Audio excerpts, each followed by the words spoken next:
So we look at the different mysteries of life. And one of those mysteries for a lot of people is, why have I been reborn again? Because there's a memory of a past life, or many past lives. And a part of this discussion is I don't want anyone to believe me. Because if you haven't had the experience of past lives, it's important that you just look for yourself and see what you can find for yourself. I don't think beliefs help anyone.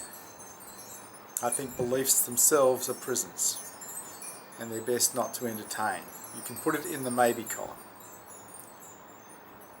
But if you have had past lives, you'll realise that you've done it all before. And if you've got a good memory of past lives, you'll realise that you've done it hundreds of times, if not thousands of times before. The same birth, the same suffering, the same death. The same in every life. So samsara continues. Life after life, death after death. And it seems that there is a way out of samsara, and it's related to karma. Whatever we put into life, we get back.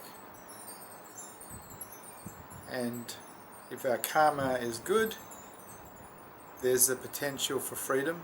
If our karma is not good, there is the potential for more suffering.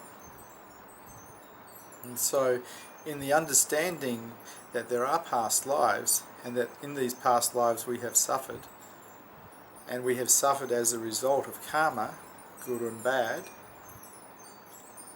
there is a feeling to try to gain merit,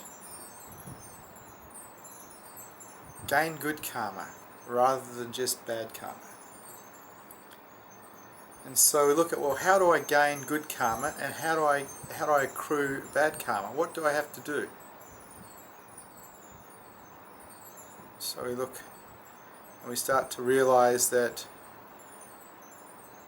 there's certain things that we can be involved in that will create bad karma for ourselves. Harming other beings, killing other beings is a good one to start with. We don't get good karma from being involved in any form of violence. And so we look at that and we go, well, I don't kill anything. Well, are you involved in the killing in that you might eat what's been killed? I don't get involved in bashing anyone. Well, fair enough. Do you ever get angry with anyone? Because that's violence. That does harm. Ahimsa means doing no harm. But that is not just physical harm. Emotional harm, intellectual harm, harming someone with a powerful rage, that's also harm. So we look at, well, how much of that have I inflicted on people? And if I have been guilty of it, if I have inflicted a lot of that kind of damage on people, that kind of harm, I will have accrued a reasonable amount of negative karma for myself. Now, how can I recover? How can I get back to an even standing, or even a better than even standing? How can I gain merit? And as far as I know, and I don't want you to take this as a belief, this is just my knowing, by doing good deeds, by caring for others, by becoming a giver and leaving being a taker behind, becoming generous,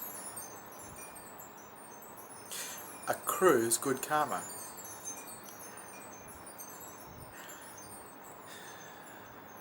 And it's up to you, because we create our own reality. No one else is doing it for us. We're the ones that create our negative karma with our actions and our thoughts, and we're the ones that have the potential for creating good karma with our actions and with our thoughts.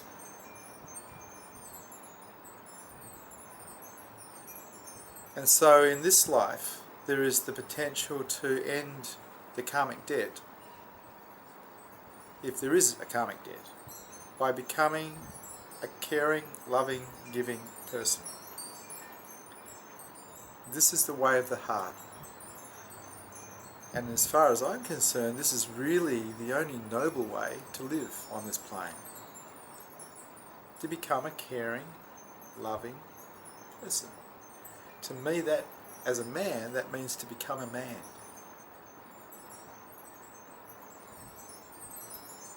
But it's up to you. Nobody's going to judge you. Nobody's going to do anything to you. It's your life. You can do what you like with it. You can create as much positive or negative karma as you like. No one's going to stop you. Unless you break the law, and then they might. But otherwise, they're not going to stop you. Your fate is in your hands. How much more beautiful it is to live as a giver anyway, than it is to live as a taker? How much more beauty is there in that?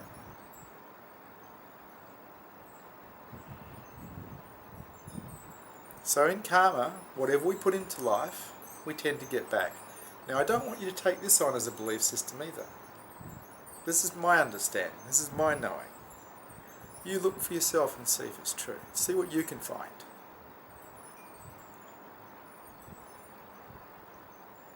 I'm just kind of like a signpost saying, hey, have a look this way. See what's this way. Go and have a look. See for yourself. Find out for yourself.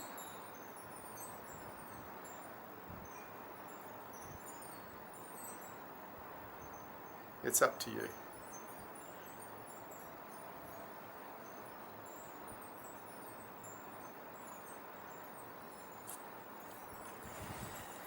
Thank you for Satsang.